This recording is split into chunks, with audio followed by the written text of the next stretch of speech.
እዚ ኣብቲ ቪድዮና ረኣኹሞ ዝጸናሕኹም ጸሊም ኣሜሪካዊ ሰብ ብናይ ሓሶት ምስክር ክሲ ቁልዕነቱን ንእስነቱን ኢሉ እውን ድማ ግዘኡ ብሓፈሻ ህይወቱ ዝተሓድገ ኣዝዩ መሕዘኒ ሰብ እዩ። እዚ ውልቀ ሰብ ኣብ ቤት ፍርዲ ቅፅዓት ካብ ዝብየነሉ ተላዒሉ ኣብ ቤት ማእሰርቲ ኮይኑ ናፃ ሰብ ምዃኑን ነቲ ገበን ከም ዘይወዓዶን እናደጋገመ ይዛረብ ነይሩ።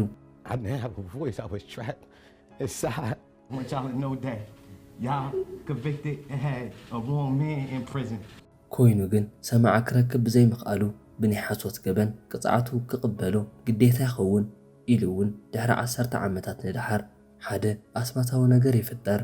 ክቡራት ቤተሰብ ናይ ቻናል ከመይ ትጸንሑ?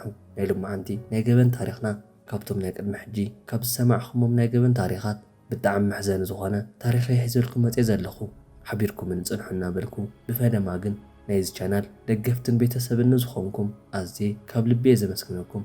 እቲ ቪድዮ እውን ናብ ኩሉ ንኽባጻሕ ንእትገብርዎ ሸርን ላይክን ብጣዕሚ እናመስገንኩ ሓደሽቲ ዝኾንኩም ድማ ሰብስክራይብ ብምግባር ንዘለኩም ርእቶ እውን ኣብ ኮመንት ቦታ ግደፉለይ።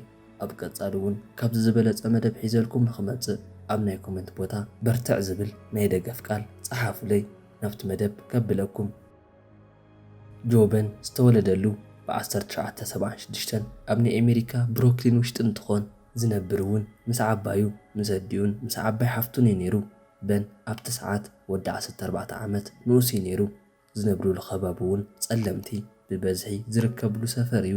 ናይዚ ንእሽተይ ቆልዓ ሕይወት ናብ ዘይሓሰቦን ፈጺሙ ይኸውን ኢሉ ናብ ዘይገመቶ ፈተና ውሽጢ ዝኣተወ ኦገስት 14 ብ1991 ብዘጓነፈ ናይ ቅትለት ገበን እዩ።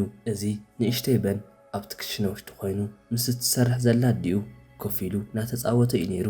ኣብቲ ሰዓት ናይ ክረምቲ ወቕቲ ስለ ዝነበረ በን ነቲ ግዝኡ ብፀወታ እዩ ነይሩ ዘሕልፎ። ኮይኑ ግን በን ከምቶም ካልኦት ንኣሽቱ ቆልዑት መሸገሪ ቆልዓ ኣይኮነን።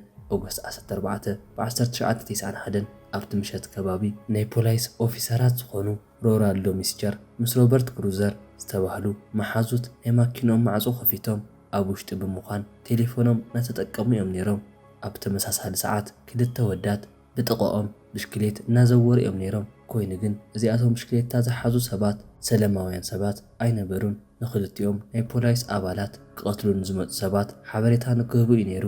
እቶም ፖላይስ እውን ፈጺሞም ብዘይሓሰብዎ ኩነታት ተኽሲ ይኽፈተሎም። ብየማን ኮይኖም ሓደ ጠጠው ኢሉ ካብ ዝነበረ ማኪና ወሪዶም ክትኩሱ ይጅምሩ። ኢጅስተር 5 ግዜ ትኮሰሉ። ይኹን እምበር ኣብቲ ሰዓት ዋላ ተተረፈ። ድሕሪ 3 መዓልቲ ግን ክመውት ክኢሉ እዩ። ክሮዘን ዝተባህለ መሓዝኡ ከዓ ብቕልጡፍ ካብታ ማኪና ወፂኡ ብጉያ ሃድም።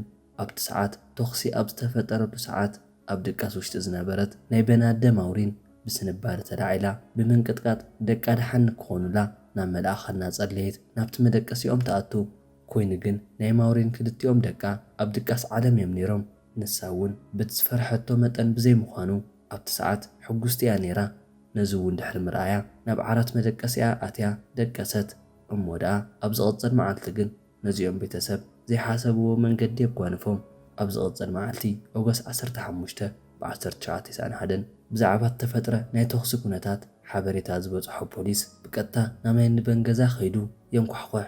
በቶም መርመርቲ ዩስካርሴላ ዝተመርሐ ናይ ፖሊስ ጉጅለ ብዘይገለ ሓበሬታን መረዳእታን ነቲ ወዲ 14 ዓመት ንኡስ በን ምስቲ ኣብኡ ዝነብር ወዲ 17 ዓመት ሮዝን ሃርክሬቭ ናብ ቀጥሪ ፖሊስ ይወስድዎም። ኣብዚ ሰዓት ግን በን ኮነ ንሃቱ ቤተሰብ ንሕቶታት ዝኣክል መሲልዎም ነቲ ኩነታት ክንደቲ ዝኣክል ቦታ ይሃብዎን ነይሮም። ኮይኑ ግን ነቲ ነገር ዝሓዞ ፖሊስ እቲ ነገር ኣብ ልዕሊ በን ትኩረቱ ክገብር ጀመረ። እቲ ኩነታት ዝተዓዘቦ ዋላ ሓንቲ ዘይፈልጥ በን ናበኸየ ንቼሰን ከም ዘይቀተሎ ክዛረብ ጀመረ። ኮይኑ ግን እቲ መርማሪ ብፍጹም ክኣምኖ ኣይከኣለን። በን ሓቢሮሞ ዝተኣሰሩ ክሮዘን ምስ ሓዉ ናይ ገበን ስራሕቲ ይሰርሑ ከም ዝነበሩ ይፍለጥ እኳ እንተነበረ ኣብታ መዓልቲ ምሸት እውን ንሱ ክኸውን ከም ዝኽእል ርግፀኛ እዩ ነይሩ። ይኹን እምበር ኣብ ልዕሊ ክሮዘን ፖላይስ መረዳእታ ረኺቦምሉ ስለ ዝነበረ ንሃቱ ናብ ማእሰርቲ ምውሳዶም ልክዕ ክኸውን ይኽእል እዩ። ፈጺሙ ርክብ ኮነ ዋላ ሓንቲ ንዘይፈልጥ ወዲ 14 ዓመት በን ብዘይወዓሎ ገበን ነቲ ገበን ፈጺምዎ እዩ ተባሂሉ ናብ ቤት ፍርዲ ይቐርብ። ኣብዚ ሰዓት እዩ ነይሩ ናይ በን ኮነ ናይ ቤተሰቡ ተስፍኦም ክጠፍእ ዝኸኣለ። ኦገስት 17 ብ1991 ናብ ፍርዲ ቀርብዎ። እቲ ቆልዓ ኾነ ቤተሰቡ ፍርዲ ክሳብ ዝወሃቦ ነቲ ዓቃቢ ሕጊ ኣብዚ ገበን ኢድ ከም ዘይብሉ ብንብዓት እናተሓጽበ ክዛረቦም ቀጸለ። ኮይኑ ግን ሰማዕን ተኣማንነትን ዘይረኸቡ ቤተሰቡ ኣብ መወዳእታ ናይ ጆበን መሕዘኒ ናይ ማእሰርቲ ቅፅዓት ኣብ እዝኖም ይበጽሕ። እዚ እውን ጆን በን ብዘይሰርሖ ናይ ገበን ጥፍኣት ን27 ዓመታት ጽኑዕ ማእሰርቲ ኣብ ቤት ማእሰርቲ ንኽጸንሕ ይብየነሉ። እዚ እውን ብጣዕሚ መሕዘኒ እዩ። ሕሰብዎ እሞ እዚ ቆልዓ ወዲ 14 ዓመት ንኡስ እዩ። ምስ መሓዙ ተፃዊቱ ከየብቅዐ ምህርኡ ንኸቋርፅ እውን ተገዲዱ። ካብዚ ሓሊፉ ድማ ኣብ ቤት ማእሰርቲ ካብቶም ሓለውቲ ዝበፅሖ ብጣዕሚ መሕዘኒ ተግባር ብዘይሰርሖ ናይ ገበን ጥፍኣት ብምእሳሩ መማረፅን ሰማዕን ዝሰኣነ በን ብዘይሰርሖ ገበን ቅፅዓቱ ክቕበል ጀመረ። ጆን ብዙሓት ናይ ቃንዛ ግዜ ከሕልፍ ጀመረ። 14 ዓመት ምስ መልአ ኣቐዲሙ ካብ ዝተኣሰረሉ ቤት ማእሰርቲ ወፂኡ ናብ ካልእ ይወስድዎ። ኣብኡ እውን ኮይኑ ነቲ ገበን ከም ዘይወዓዶ ይዛረብ ነይሩ። ኮይኑ እውን ግን ወላ ሓደ ዝሰምዖ ኣይነበረን። ይኹን እምበር ዓመታት ይቑፀሩ። ናይ በን ብተደጋጋሚ ኣነ ገበርክዎ ንዝብል ቃል እቲ መርማሪ ነቲ ነገር ተመሊሱ ንኸጻርዮ መልዕሊ ኾነ። እሞ ደኣ ደስ ብዝብል ኩነታትን ብዘሕዝን ኩነታትን ሓደ ነገር ይፍጠር። ነቲ ጉዳይ ተመሊሱ ዝዕዘቦ ዝነበረ መርማሪ ሊዮስ ካርሴል ሓደ መደነቕ ነገር ድሕሪ 17 ዓመታት ንድሓር ናብ ቤት ፍርዲ የእቱ። በን ኣብ ቤት ፍርዲ ናብ ዳይና ገጹ ይቐርብ። እሞ ደኣ ኣብዚ ሰዓት እዩ ነይሩ በን ኣዝዩ ዘይተጸበዮ ነገር ዝሰምዐ። እዚ እውን ጆን በን ብዘይሰርሖ ገበን ን27 ዓመታት ብጽኑዕ ማእሰርቲ ተፈሪድሉ 17 ዓመታት ወዲኡ 10 ዓመት ዝተረፈ እኳ እንተኾነ ኣብ ኣፕሪል 2018 በን ነቲ ገበን ከም ዘይፈጸሞ ስለ ዝተረጋገጸ ብናፃ ንኽስደድ እታ ዳይና ትውስን። በን ኣብዚ ሰዓት ብዝገበሮ መሕዘኒ ነገር ኣብቲ ቤት ፍርዲ ውሽጢ ዝተረኽቡ ሰባት ብሓዘንን ሓጎስን ብብኽያት ዓጂቦም እዮም።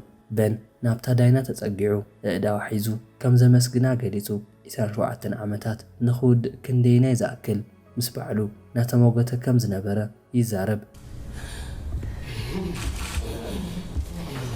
በቲ ኩነታት ኣዝያ ዝሓዘነትን ከምዚ ዓይነት ኬዝ ኣጓኒፍዋ ከም ዘይፈልጥ ዝተዛረበት ናይ ብሮክሊን ሱፕሪም ኮርት ዳይና ሻውንዲያ ዲፕሰን ከምዚ ዓይነት ክስተት ፈጺሙ ክፍጠር ከም ዘይግባእ እናበኸየት ተዛረበት።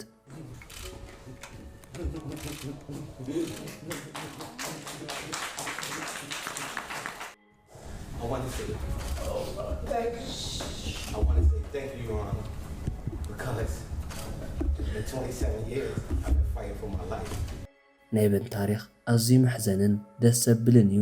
ነዚ ዝሰምዑ ናይ ኣሜሪካ ናይ ዜና መርበብ ጸብጸብቲ ነቲ ጉዳይ ብቕልጡፍ ተቐቢሎም ኣጋውሕዎ። በን እውን ትርኑዕ ልቢ ዘለዎ ሰብ ከም ዝኾነ ብምግላጽ ንባዕሉ ብባዕሉ ኣስተምህሮ ብምሃብን ብዝበጽሖ ናይ ርእሲ ጽዕንቶ ካብቲ ጭንቀት ንኽወፅእ ብዙሕ ጻዕሪ ከም ዝገበረ ገሊጹ እዩ።